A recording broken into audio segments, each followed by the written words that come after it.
Hello दोस्तों, स्वागत है आप सभी का आपके अपने चैनल हिंदी साहित्य क्लासेस में। कैसे हैं आप सभी? आशा करती हूँ आप लोग बहुत अच्छे हैं और अपने अपने एग्ज़ाम की तैयारी आप लोग बहुत अच्छे से कर रहे होंगे। तो आप सभी को पता है हम पढ़ रहे हैं भाषा विज्ञान। भाषा विज्ञान से जो है अभी तक मैंने 3 क्लासेस ली हैं, जिसके अंतर्गत मैंने आप सभी को पढ़ाया है विश्व की भाषाएँ और वर्गीकरण, भारोपी परिवार और भारतीय आर्य भाषा।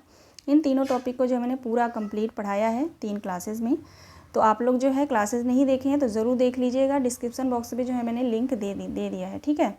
अब जो है जितना मैंने पढ़ाया है तीन क्लासेस में, उससे संबंधित जो है आज की क्लास में हम MCQ सॉल्व करेंगे। आज जो है प्रैक्टिस सेट 1 है, ठीक है। जितने भी क्वेश्चन बनते हैं उनको हम सॉल्व करेंगे, ठीक है। तो चलिए क्लास स्टार्ट करते हैं। आप सभी का एक बार फिर से बहुत बहुत स्वागत है।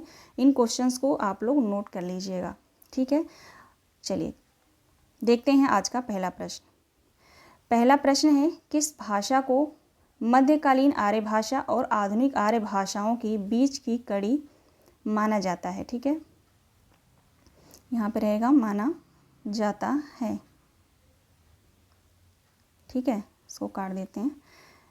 ऑप्शन ए है अपभ्रंश, ऑप्शन बी है प्राकृत, मागधी या पाली। इनमें से राइट आंसर क्या होगा बताएंगे आप सभी, ठीक है। क्वेश्चन 1 है, किस भाषा को मध्यकालीन आर्य भाषा और आधुनिक आर्य भाषा के बीच की कड़ी मानी जाती है या माना जाता है? तो अपभ्रंश होगा, प्राकृत होगा, मागधी होगा या पाली होगा। राइट आंसर हो जाएगा अपभ्रंश। ध्यान रखिएगा, अपभ्रंश को जो है मध्यकालीन आर्य भाषा और आधुनिक आर्य भाषा के बीच की कड़ी माना जाता है, ठीक है। चलते हैं दूसरे प्रश्न पे। दूसरा प्रश्न देखेंगे, सामी हामी परिवार किस भौगोलिक क्षेत्र के अंतर्गत आता है? अफ्रीका भूखंड, अमेरिका भूखंड या यूरेशिया या प्रशांत महासागरीय भूखंड। सामी हामी परिवार किस भौगोलिक क्षेत्र के अंतर्गत आता है? सभी क्वेश्चन जो है बहुत ही महत्वपूर्ण हैं, तो इन प्रश्नों को आप लोग ज़रूर सॉल्व करिएगा, ठीक है। और सभी परीक्षाओं के लिए जो है महत्वपूर्ण क्लासेज है ये, ठीक है। कोई ये नहीं कहेगा कि TGT PGT के लिए नहीं है या सिर्फ नेट के लिए है। वहाँ पे मैं UGC नेट लिख देती हूँ, तो आप लोग ये नहीं समझें कि मतलब हमारे लिए नहीं है, ठीक है। क्वेश्चन नंबर 2 का राइट आंसर क्या होगा? सामी हामी परिवार किस भौगोलिक क्षेत्र के अंतर्गत आता है? तो यूरेशिया आता है ना, यूरेशिया राइट आंसर होगा ऑप्शन सी, ठीक है। चलिए आगे देखते हैं। हेमचंद्र की रचना शब्दानुशासन में कुल कितने अध्याय हैं? 7, 8, 10 या 12। शब्दानुशासन किसकी रचना है? तो हेमचंद्र की है। इसमें जो है कुल कितने अध्याय हैं ये आप सभी को बताना है। तो राइट आंसर इसका हो जाएगा 8, ठीक है। शब्दानुशासन में जो है 8 अध्याय हैं, ठीक है। चलिए क्वेश्चन नंबर 4 पे चलते हैं। होंते तोत बुश्मैनी परिवार किस भौगोलिक क्षेत्र के अंतर्गत आता है? ठीक है, आते हैं नहीं, आता है, ठीक है। अफ्रीका भूखंड, यूरेशिया, अमेरिका भूखंड या प्रशांत महासागरीय भूखंड। होंते तोत बुश्मैनी परिवार किस भौगोलिक क्षेत्र के अंतर्गत आता है? राइट आंसर हो जाएगा अफ्रीका भूखंड, ठीक है। अफ्रीका भूखंड के अंतर्गत जो है 3 भाषा परिवार आते हैं, ठीक है। एक जो है सुदानी, ठीक है, यहाँ पे मैं बता देती हूँ, आप लोग लिख लेंगे अलग से, ठीक है। पहला है सुदानी, दूसरा है बंतू परिवार और तीसरा है होंते तोत परिवार। ये जो है तीसरा है, ठीक है। तो 3 आते हैं, तो आप लोग ध्यान रखिएगा। और यूरेशिया में अगर पूछा जाए कितने भाषा परिवार आते हैं तो 10 आते हैं, ठीक है। 10 का नाम यहाँ तो नहीं लिख सकती, लेकिन मैं बोल रही हूँ, आप लोग ध्यान रखिएगा। भारोपी परिवार, द्रविड़ परिवार, काकेशी परिवार, ठीक है, जो मोस्ट इंपॉर्टेंट है काकेशी परिवार, ये 100% पूछा जाता है। बुरुशक्की परिवार, ठीक है, उराल और अल्ताई परिवार, चीनी परिवार और जापानी कोरियाई परिवार, ठीक है। और जो है अत्युत्तरी परिवार और बाष्क परिवार और सामी हामी परिवार, ठीक है। ये जो सभी जो मैंने नाम बताया यूरेशिया में आते हैं। और अमेरिकी भूखंड में आप सभी को पता है अमेरिकी परिवार आता है, ठीक है, एक ही आता है। और प्रशांत महासागरीय भूखंड की बात करें तो इसमें 4 भाषा परिवार आते हैं, ठीक है। 4 भाषा परिवार आते हैं, जिसमें पापुई परिवार जो है, पापुई परिवार, ठीक है, ध्यान रखिएगा। पापुई परिवार मोस्ट इम्पॉर्टेंट है, ये पूछा जाता है, तो इसका नाम आप लोग ध्यान रखेंगे। किस में आता है? तो प्रशांत महासागरीय भौगोलिक क्षेत्र में आता है, ठीक है। और ऑस्ट्रेलियन परिवार पूछा जाए तो ये भी जो है प्रशांत महासागरीय भूखंड में आता है, ठीक है। ऑस्ट्रेलियन से आप लोग ये मत समझना कि अमेरिकी भूखंड में आएगा, ठीक है। तो चलिए आगे बढ़ते हैं। राइट आंसर हो जाएगा हमारा यूरेशिया, ठीक है। सॉरी, यूरेशिया नहीं होगा, ऑप्शन ए अफ्रीका भूखंड, ठीक है। क्वेश्चन नंबर 5 देखेंगे। प्राकृत सर्वस्व किसकी रचना है? प्राकृत सर्वस्व किसकी रचना है? हेमचंद्र, पतंजलि, पाणिनि, मार्कंडेय। राइट आंसर क्या होगा क्वेश्चन नंबर 5 का? प्राकृत सर्वस्व किसकी रचना है?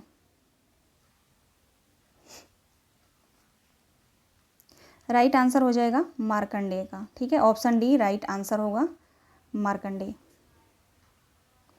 यहाँ पे मार्कंडेय गलत लिखा हुआ है, ठीक है, मार्कंडेय ऐसे होगा। चलिए नेक्स्ट क्वेश्चन पे चलते हैं। किसने प्राकृत को भाषा विभाषा अपभ्रंश भागों में विभाजित किया है? हेमचंद्र ने, पतंजलि ने, पाणिनि ने या मार्कंडेय ने? किसने प्राकृत को भाषा विभाषा अपभ्रंश भागों में विभाजित किया है? क्वेश्चन नंबर 6 का राइट आंसर क्या होगा? तो इसका भी राइट आंसर होगा मार्कंडेय ने, ठीक है। ध्यान रखिएगा, मार्कंडेय ने जो है प्राकृत को भाषा विभाषा अपभ्रंश भागों में विभाजित किया है, ठीक है। नेक्स्ट क्वेश्चन देखेंगे। विश्व की भाषा को कितने भाषा परिवारों में बांटा गया है? क्वेश्चन को ध्यान से पढ़ेंगे। विश्व की भाषा को कितने भाषा परिवार में बांटा गया है? 17, 15, 18 या 22? राइट आंसर हो जाएगा 18। 18 क्यों, कैसे? तो आप सभी को पता है 4 भौगोलिक क्षेत्र हैं, यूरेशिया, अफ्रीका भूखंड और प्रशांत महासागरीय भूखंड और अमेरिका भूखंड, ठीक है। तो मैंने आप सभी को नेक्स्ट पहले जो क्वेश्चन मैं सॉल्व करा चुकी उसमें मैंने आप सभी को बताया है कि यूरेशिया में जो है, यूरेशिया में 10 जो है भाषा परिवार आते हैं, ठीक है। यहाँ पे मैं लिख देती हूँ, देखेंगे ध्यान से, ठीक है। यूरेशिया में जो है, यहाँ पे समझ जाइएगा, यूरेशिया में 10 जो है भाषा परिवार आते हैं, ठीक है।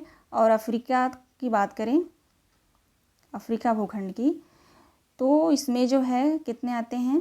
3 आते हैं, ठीक है, 3। और प्रशांत, ठीक है, ध्यान रखिएगा, प्रशांत महासागरीय भूखंड की बात करें तो इसमें जो है 4 भाषा परिवार आता है। और अमेरिका की बात करें तो इसमें 1, ठीक है, इसमें जो है 1 आता है। तो आप लोग देख लीजिए, 10, 3, 13, 14, 15, 16, 17 और 1, 18, ठीक है। तो ये हो गया टोटल 18, ठीक है। तो राइट आंसर हमारा सी हो जाएगा, ठीक है। विश्व की भाषा को कितने भाषा परिवारों में बांटा गया है? तो 18 भाषा परिवार में, ठीक है। नाम भी आप ध्यान रखेंगे, पूछा जाता है, ठीक है, पूछा जाता है कि बंटू परिवार जो है किस भौगोलिक क्षेत्र में आता है, ठीक है, ऐसे क्वेश्चन बनता है। बंटू का नाम ध्यान रखिएगा, अफ्रीका भूखंड में, ठीक है। देखेंगे क्वेश्चन नंबर 8। विश्व की सभी भाषा परिवारों को कितने खंडों में बांटा गया है? विश्व की सभी भाषा परिवारों को कितने खंडों में बांटा गया है? 8 खंडों में, 5, 9 या 11? राइट आंसर हो जाएगा 5 खंडों में, ठीक है। ऑप्शन बी सही जवाब होगा। चलिए आगे बढ़ते हैं। अगला क्वेश्चन है, वैदिक संस्कृति में कुल कितनी ध्वनियाँ हैं? वैदिक संस्कृति में कुल कितनी ध्वनियाँ हैं? सभी ध्वनियों का नाम जो है पूछा जा रहा है, तो ऑप्शन सी यहाँ पे राइट हो जाएगा। 52 ध्वनियाँ हैं, ठीक है, जिसमें जो है 13 स्वर हैं, 13 स्वर और 39 जो है व्यंजन हैं, ठीक है। ध्यान रखेंगे आप लोग, ये वैदिक संस्कृति के अनुसार जो है पूछा गया है, ठीक है। स्वर पूछा जाए तो 13 स्वर और व्यंजन पूछा जाए तो 39 व्यंजन, और टोटल जो है कुल कितनी ध्वनियाँ हैं? तो 52, ठीक है। आगे देखेंगे, लौकिक संस्कृति में कुल कितनी ध्वनियाँ हैं? लौकिक संस्कृति में कुल कितनी ध्वनियाँ हैं? आप जब भारतीय आर्य भाषा जब पढ़ेंगे उसके अंतर्गत भारतीय आर्य भाषा को 3 भागों में बांटा गया है, ठीक है। प्राचीन भारतीय आर्य भाषा, मध्यकालीन भारतीय आर्य भाषा, आधुनिक भारतीय आर्य भाषा, ठीक है। प्राचीन भारतीय आर्य भाषा के अंतर्गत जो है 2 वैदिक संस्कृति और लौकिक संस्कृति, ठीक है, वहीं से क्वेश्चन को उठाया है मैंने। तो आपको बताना है कि लौकिक संस्कृति में कुल कितनी ध्वनियाँ आती हैं। क्वेश्चन नंबर 10 का राइट आंसर हो जाएगा 48 ध्वनियाँ। ठीक है, लौकिक संस्कृति में कुल 48 ध्वनियाँ आती हैं। ठीक है, नेक्स्ट क्वेश्चन देखेंगे, वैदिक संस्कृति में कुल कितनी ध्वनियाँ, रिपीट हुआ है क्वेश्चन है ना, वैदिक संस्कृति में कुल कितनी ध्वनियाँ आते हैं, तो 52 होगा। ठीक है, तो ये रिपीटेड क्वेश्चन है, कोई बात नहीं, जान दीजिए इसको। नेक्स्ट क्वेश्चन देखेंगे, लौकिक संस्कृति में स्वरों की संख्या कितनी है। ठीक है, अभी हमने नेक्स्ट क्वेश्चन जो पहले देखा उसमें जो है मैंने पूछा था आप सभी से, क्वेश्चन था लौकिक संस्कृति में कुल कितनी ध्वनियाँ हैं, जिसमें 48 राइट आंसर था। अब जो है लौकिक संस्कृति में स्वरों की संख्या कितनी है ये पूछा जा रहा है। ठीक है, राइट आंसर हो जाएगा 12। ठीक है, यहाँ पे 12 रहेगा, मिसप्रिंट है यहाँ पे। ठीक है, ऑप्शन डी राइट आंसर होगा, 12 स्वर। ठीक है, क्वेश्चन नंबर 13 देखेंगे, सप्त संधव का उल्लेख किस वेद में मिलता है। आपको बताना है सप्त संधव का उल्लेख किस वेद में मिलता है, ऋग्वेद में, यजुर्वेद में, सामवेद में या अथर्ववेद में। जब आप वैदिक संस्कृति पढ़ेंगे तो वहाँ पे जो है सभी वेद के बारे में मैंने पढ़ाया है। ठीक है, तो वहीं से क्वेश्चन है ये, सप्त संधव का उल्लेख जो है किस वेद में मिलता है। राइट आंसर हो जाएगा ऋग्वेद में, ऑप्शन ए सही जवाब है, ऋग्वेद। नेक्स्ट क्वेश्चन देखेंगे, कालक्रम में कौन सबसे बाद में आता है, हेमचंद्र, वररुचि, पतंजलि या पाणिनि। कालक्रम से जो है यहाँ पे पूछा जा रहा है कि कालक्रम में कौन सबसे बाद में आता है, तो यहाँ पे राइट आंसर हो जाएगा हेमचंद्र। ठीक है, हेमचंद्र आते हैं सबसे बाद में। अगला क्वेश्चन है, भाषा विज्ञानियों में सर्वप्रथम है, कौन है, पाणिनि, पतंजलि, कात्यायन या भरत। भाषा विज्ञानियों में जो है या भाषा विज्ञान में सर्वप्रथम किसका नाम आता है ये क्वेश्चन है, तो यहाँ पे स्टार भी लग गया है ना, पाणिनि है। ठीक है, इससे आपको पता चल गया होगा, ऑप्शन ए राइट आंसर होगा। पहले मैंने सोचा था कि मैं डायरेक्ट जो है आंसर पे स्टार लगा देती हूँ, इससे पता चल गया, मैंने कहा नहीं, ऐसे सॉल्व कराने से कोई फ़ायदा नहीं है, थोड़ा आपको भी सोचने का मौका मिलना चाहिए, है ना। क्वेश्चन नंबर 16 देखेंगे, कालक्रम से जो है व्यवस्थित करना है, सबसे पहले जो है सबसे पहले और बाद में कौन आएगा, तो यहाँ पे जो है क्वेश्चन नंबर 16 का राइट आंसर सी हो जाएगा। ठीक है, पहले वररुचि, हेमचंद, फिर मार्कंडे। ठीक है, ये कालक्रम दृष्टि से जो है बिल्कुल सही आंसर है। वियोगात्मक भाषा क्या है, क्वेश्चन नंबर 17 का राइट आंसर क्या होगा, वियोगात्मक भाषा, इनमें से जो है कौन सी भाषा जो है वियोगात्मक के अंतर्गत आता है, संस्कृत, पाली, प्राकृत या अपभ्रंश। राइट आंसर होगा डी, अपभ्रंश आता है। ठीक है, अपभ्रंश जो है वियोगात्मक भाषा है।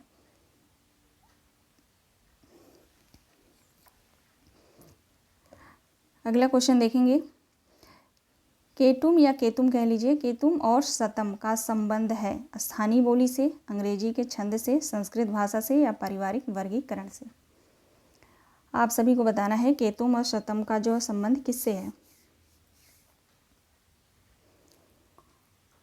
जब आप पढ़ेंगे भारोपी परिवार, ठीक है, भारोपी परिवार जब आप पढ़ेंगे तो वहाँ पे मैंने आप सभी को बताया था कि भारोपी परिवार को जो है इंडो जर्मनिक आर्य परिवार, ठीक है, ध्यान रखिएगा, इंडो जर्मनिक आर्य परिवार और भारत हित्ती परिवार, इन सभी नामों से जो है किसको जाना जाता है, तो भारोपी परिवार को जाना जाता है। भारोपी परिवार की जो है 10 शाखाएँ हैं।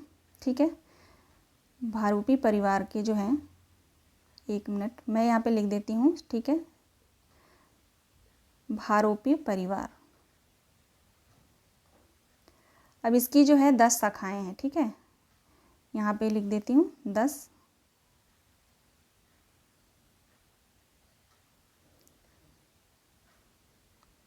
शाखाएँ हैं। ठीक है, जिन्हें ध्वनियों के आधार पर जो है शतम और केतुम या केंतुम कह लीजिए 2 वर्गों में विभाजित किया गया है। ठीक है, तो वहीं से जो है क्वेश्चन मैंने बनाया है। केतुम और शतम का संबंध जो है किससे है, तो पारिवारिक वर्गीकरण से है। ठीक है, जब पारिवारिक वर्गीकरण आप पढ़ेंगे तो उसके अंतर्गत आता है। ठीक है,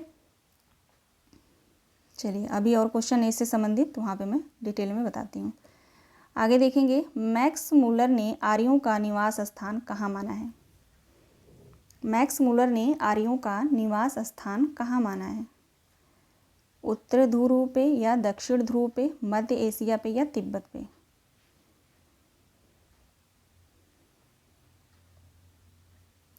राइट आंसर हो जाएगा ऑप्शन सी, मध्य एशिया। ठीक है, मैक्स मूलर ने जो है आर्यों का निवास जो है मध्य एशिया में माना है। ठीक है, नेक्स्ट देखेंगे। शतम संस्कृत भाषा का शब्द है जिसका अर्थ होता है 100। ठीक है, शतम का अर्थ होता है 100। इसके अंतर्गत कितने भाषा परिवार आते हैं? मैंने तभी आपको वहाँ पे नहीं बताया कि इससे जो है क्वेश्चन मैंने लिया था। ठीक है, अब आपको बताना है शतम संस्कृत भाषा का शब्द है, ये आप सभी को पता है, जिसका अर्थ होता है 100। ठीक है, अब इसके अंतर्गत जो है कितने भाषा परिवार आते हैं ये आपको बताना है।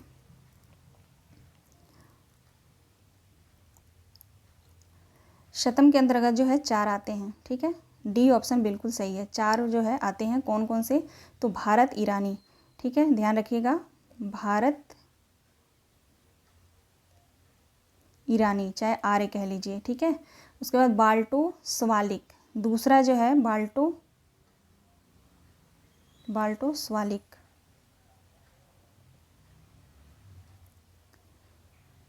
गलत हो गया यहाँ पे, 1 मिनट, बाल्टो स्वालिक। ठीक है, ठीक है, राइटिंग पे मत जाइएगा क्योंकि फिंगर से लिखना पड़ता है ना, इधर उधर हो जाता है। ठीक है, पहला है भारत ईरानी, दूसरा है बाल्टो स्वालिक और तीसरा है अर्मीनी। तीसरा है अर्मीनी और चौथा है अल्बानी। ठीक है, चौथा है अल्बानी। तो ये जो है 4 जो है परिवार आते हैं किसमें? तो शतम में। ठीक है, शतम में ही पूछा गया है ना। हाँ, ठीक है, तो ये जो हमारा राइट आंसर हो जाएगा ऑप्शन डी। ठीक है, चलिए आगे बढ़ते हैं। और केतुम में पूछा जाए तो चलिए आगे है, केतुम का भी है। ठीक है, केतुम भी है और केंटुम भी है। ठीक है, दोनों नाम है तो कंफ्यूज नहीं होना है। केंटुम लैटिन भाषा का शब्द है जिसका अर्थ होता है 100। ठीक है, इसका भी अर्थ होता है 100। इसके अंतर्गत कितने भाषा परिवार आते हैं? ठीक है, अब नेक्स्ट क्वेश्चन जो है, हमने पिछला क्वेश्चन क्या पढ़ा, तो शतम के अंतर्गत कितने भाषा परिवार आते हैं। अब जो है केतुम के अंतर्गत आपको बताना है। क्वेश्चन नंबर 21 का राइट आंसर क्या होगा?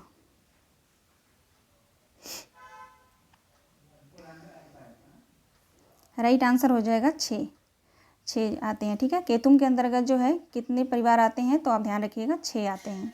ठीक है, अब कौन कौन से आते हैं मैं एक बार नाम आपको बता देती हूँ। ठीक है,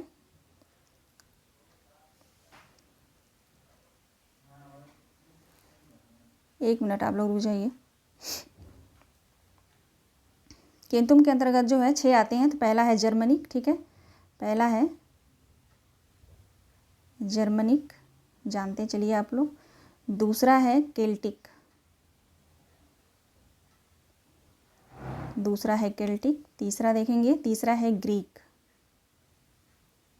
तीसरा है ग्रीक। चौथा है तोखरी।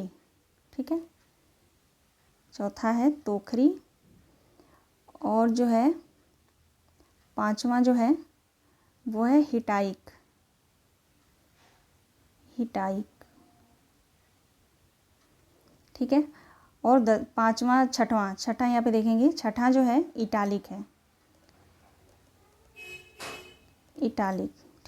ठीक है, ये जो है 6 हो गए। ठीक है, तो आप ध्यान रखिएगा केतुम के अंतर्गत जो है कितने भारोपी परिवार आते हैं, तो 6 आते हैं। 6 का नाम मैंने लिख दिया, तो आप लोग ध्यान रखिएगा। इसको ट्रिक के माध्यम से अपने आप जो है याद करने की कोशिश करिएगा, नहीं तो बार बार पढ़ेंगे, रिवाइज करेंगे तो ऐसे ही याद हो जाता है, बहुत आसान है याद करना। ठीक है, जर्मनी, केल्टिक, ग्रीक, तोखरी, हिटाइट और इटालिक। ठीक है, चलिए आगे बढ़ते हैं। नेक्स्ट क्वेश्चन देखेंगे। केतुम के अंतर्गत जो है आता है इस, ठीक है, उससे क्वेश्चन भी मैंने लिया है, तो आप जो है आसान हो गया, मैंने तो सारा बता ही दिया आप सभी को। तो उपर्युक्त सभी राइट आंसर हो जाएगा, इसमें टाइम नहीं देना यहाँ पे। ठीक है, ई ऑप्शन जो है बिल्कुल सही होगा। शतम के अंतर्गत कौन कौन सा आता है भाषा परिवार, तो ईरानी, भारत ईरानी, बाल्टो मैंने बताया, अर्मीनी और अल्बानी।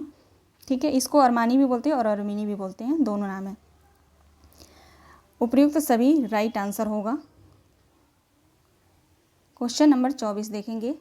परकालीन प्राकृत या उत्तर प्राकृत किसे कहते हैं?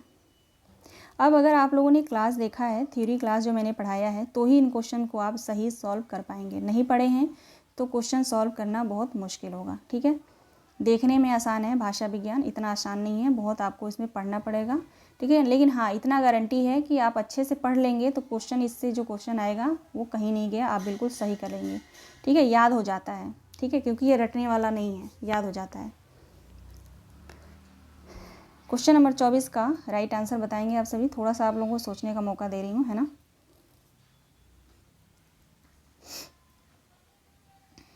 परकालीन प्राकृत या उत्तर प्राकृत किसे कहते हैं? तो अपभ्रंश को कहते हैं। ठीक है, अपभ्रंश को कहते हैं। ऑप्शन सी बिल्कुल सही जवाब है। चलिए आगे बढ़ेंगे। अब क्वेश्चन नंबर 25 देखिए। आचार्य विधुशेखर भट्टाचार्य ने पाली की उत्पत्ति संस्कृत के पंक्ति शब्द से मानी है, जिसका सही क्रम क्या है? सही क्रम जो है पूछा जा रहा है यहाँ पे। विधुशेखर के अनुसार जो है पाली की उत्पत्ति जो है का जो है सही क्रम कौन सा है? देखिए यहाँ पे जो है राइट आंसर हो जाएगा ऑप्शन बी। ठीक है, पहले जो है इन्होंने पंक्ति माना, फिर उसके बाद पत्ती माना, फिर पट्ठी माना, फिर पल्ली, पल्ली से फिर पाली। ठीक है, तो ये हमारा राइट आंसर होगा ऑप्शन बी। कहीं कहीं पे आपको जो यहाँ पे पंक्ति भी मिलेगा और पंक्ति भी मिलेगा। ठीक है, तो इसको कंफ्यूज नहीं होना है आपको। नेक्स्ट क्वेश्चन देखेंगे। जगदीश कश्यप ने पाली की उत्पत्ति पर्याय शब्द से मानी है, जिसका सही क्रम क्या है? अब जो है यहाँ पे आप सभी से जगदीश कश्यप के अनुसार जो है पाली की उत्पत्ति पूछा जा रहा है, सही क्रम क्या होगा? तो यहाँ पे राइट आंसर हो जाएगा ऑप्शन बी। ऑप्शन बी जो है बिल्कुल सही जवाब है। ठीक है, पहले पर्याय, फिर पाली आए, फिर पाली आए, उसके बाद पाली, तो सही क्रम आ सकता है। क्वेश्चन पूछा जाता है यहाँ से। ठीक है, ये मत सोचिएगा यहाँ से क्वेश्चन नहीं आता तो इसको जो है स्किप कर दें, बिल्कुल नहीं, ध्यान रखिएगा आप लोग। ठीक है, राइट आंसर बिल्कुल आसान है, पर्याय, पालियाय, पालियाय, फिर पाली। ठीक है, किसके अनुसार? जगदीश कश्यप के अनुसार। अगला प्रश्न देखेंगे। किसे मध्यकालीन प्राकृत या केंद्रीय प्राकृत कहते हैं? पाली को, प्राकृत को, अपभ्रंश को या अवहट को? किसे मध्यकालीन प्राकृत या केंद्रीय प्राकृत कहते हैं? क्वेश्चन नंबर 27 का राइट आंसर क्या होगा? तो क्वेश्चन नंबर 27 का राइट आंसर हो जाएगा ऑप्शन बी, प्राकृत को कहते हैं। ठीक है, प्राकृत को जो है मध्यकालीन प्राकृत और केंद्रीय प्राकृत भी कहते हैं। ठीक है, तो ऐसे ही क्वेश्चन घुमा के आता है, तो आप लोग ध्यान रखेंगे। ठीक है, शब्दों को पकड़ना सीखिए। ठीक है, अब देखते हैं क्वेश्चन नंबर 28। किसे साहित्यिक प्राकृत भी कहते हैं? पाली को कहते हैं, अवहट को, अपभ्रंश को या प्राकृत को? किसे साहित्यिक प्राकृत कहते हैं? राइट आंसर हो जाएगा ऑप्शन डी, प्राकृत को ही साहित्यिक प्राकृत भी कहते हैं। ठीक है, नेक्स्ट क्वेश्चन देखेंगे। प्राकृत का प्रथम उल्लेख भरत मुनि ने नाट्यशास्त्र में दिया है या मिलता है? ठीक है, भरत मुनि के अनुसार प्राकृत के भेद इनमें से जो है कौन कौन से हैं? 5 मुख्य प्राकृत, 5 गौड़, या ऑप्शन बी देखेंगे 6 मुख्य प्राकृत या 6 गौड़ प्राकृत, 7 जो है मुख्य प्राकृत या 7 गौड़ प्राकृत, ऑप्शन डी है 8 मुख्य प्राकृत या 8 गौड़ प्राकृत। ठीक है, क्वेश्चन को ध्यान से पढ़िएगा। प्राकृत का प्रथम उल्लेख पूछा जाए कहाँ मिलता है? तो भरत मुनि के नाट्यशास्त्र ग्रंथ में मिलता है। ठीक है, अब भरत मुनि के अनुसार जो है प्राकृत के भेद इनमें से कौन कौन उन्होंने माना है, कितना माना है? तो ध्यान रखिएगा ऑप्शन सी यहाँ पे राइट आंसर हो जाएगा। ठीक है, भरत मुनि ने जो है 7 मुख्य प्राकृत माना है और 7 गौड़ प्राकृत माना है। ठीक है, कंटेंट की क्लास वहाँ पे देखेंगे तो वहाँ पे 7 मैंने नाम बताया है। ठीक है, कौन कौन से हैं वहाँ पे। चलिए आगे देखते हैं। अगला प्रश्न है, भरत मुनि द्वारा विभाजित किए गए प्राकृत के भेद, 7 भेद जो हैं वो मुख्य प्राकृत में कौन कौन आता है? ठीक है, अभी जो हमने नेक्स्ट क्वेश्चन, पिछला क्वेश्चन क्या देखा यहाँ पे? 7 मुख्य प्राकृत और 7 गौड़ प्राकृत। ठीक है, तो वहीं से मैंने एक क्वेश्चन यहाँ पे लिया है कि भरत मुनि द्वारा विभाजित किए गए प्राकृत के भेद 7 मुख्य प्राकृत में कौन कौन आता है? मागधी, अवंतिका, प्राच्य, सौरसेनी या उपरोक्त सभी। ठीक है, तो यहाँ पे जो है राइट आंसर हो जाएगा ऑप्शन ई। ठीक है, बिल्कुल सही है, ई जो है उपर्युक्त सभी, यानी कि मागधी भी सही है, अवंतिका भी, प्राच्य और सौरसेनी। ठीक है, तो 4 तो यहीं पे हो गया। अब 3 बच गए हैं, तो आप लोग जो है क्लास देखिएगा, वहाँ पे आपको पता चलेगा। ठीक है, आगे देखते हैं। प्राकृतों का सबसे अधिक साहित्य किसमें मिलता है?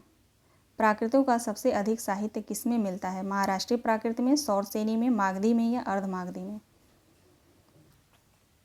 जब भी प्राकृत की बात की जाए, अगर पूछा जाए आपसे कि सबसे अधिक इसका जो है शब्द या अधिक साहित्य कहाँ पे मिलता है, तो ध्यान रखिएगा महाराष्ट्रीय प्राकृत में मिलता है। ठीक है, ऑप्शन ए राइट आंसर होगा। अगला प्रश्न देखिए, सौरसेनी के संदर्भ में जो है असत्य कथन आपको बताना है। क्वेश्चन नंबर 32 का राइट आंसर क्या होगा? सौरसेनी के संदर्भ में जो है असत्य बताना है।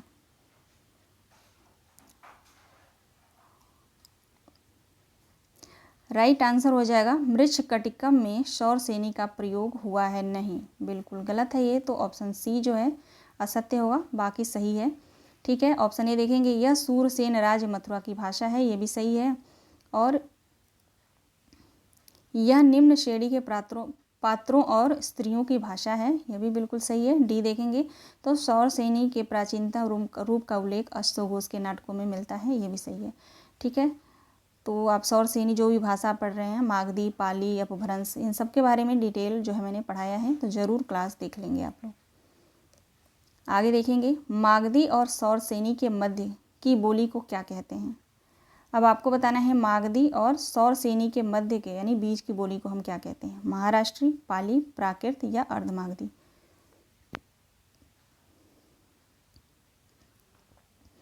राइट आंसर हो जाएगा अर्धमागधी कहते हैं। ठीक है, ध्यान रखिएगा, मागधी और सौरसेनी के मध्य की बोली को हम अर्धमागधी कहते हैं। ठीक है, नेक्स्ट क्वेश्चन देखेंगे, कौशल क्षेत्र की भाषा क्या है? कौशल क्षेत्र की भाषा क्या है? ज़्यादा स्लो तो नहीं पढ़ा रही मैं आप सभी को, सॉल्व तो नहीं करा रही, ज़्यादा स्लो बताएंगे। ठीक है, कमेंट के माध्यम से आप लोग ज़रूर बताइएगा क्वेश्चन सॉल्व करने के बाद, तो नेक्स्ट जो क्लास लूँगी उस पर जो मैं जल्दी सॉल्व कराऊँगी, है ना। क्वेश्चन नंबर 34 का राइट आंसर हो जाएगा अर्धमागधी। ठीक है, कौशल क्षेत्र की भाषा क्या है? तो अर्धमागधी है। नेक्स्ट क्वेश्चन देखेंगे, किस भाषा को ऋषि भाषा या आर्य भाषा भी कहते हैं? महाराष्ट्री, पाली, प्राकृत या अर्धमागधी को? किस भाषा को ऋषि भाषा या आर्य भाषा भी कहते हैं? तो राइट आंसर हो जाएगा ऑप्शन डी, अर्धमागधी को ही कहते हैं। ठीक है, ऑप्शन डी बिल्कुल सही जवाब है। अगला प्रश्न है, जैन साहित्य की प्रचुरता किस भाषा में मिलती है? जैन साहित्य की प्रचुरता किस भाषा में मिलते हैं, यानी जैन साहित्य जो है किस भाषा में ज़्यादा लिखा गया है, ये आपको बताना है। राइट आंसर हो जाएगा ऑप्शन ए, अर्धमागधी। ठीक है,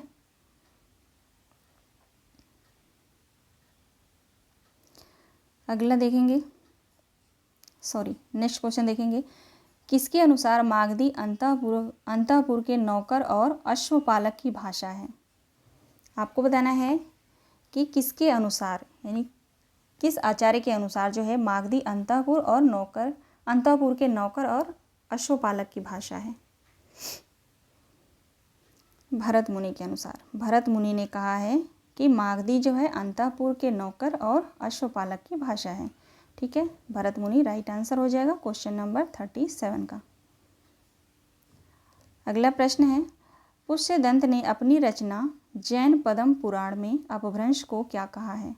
ग्राम्य भाषा, देशी भाषा, लोक भाषा, भूत भाषा?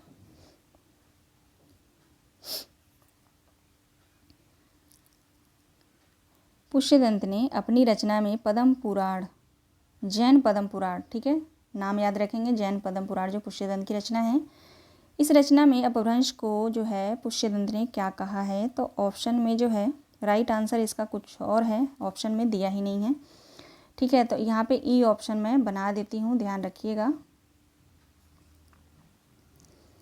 पैसाची भाषा को। ठीक है, पैसाची कहा है। ठीक है,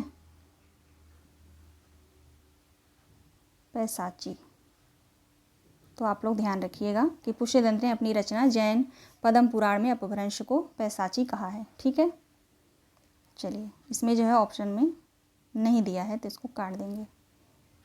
राइट आंसर पैशाची होगा। अगला प्रश्न है, किस भाषा को भूत भाषा, भूति भाषित, पैशाचिकी आदि नामों से भी संबोधित किया जाता है?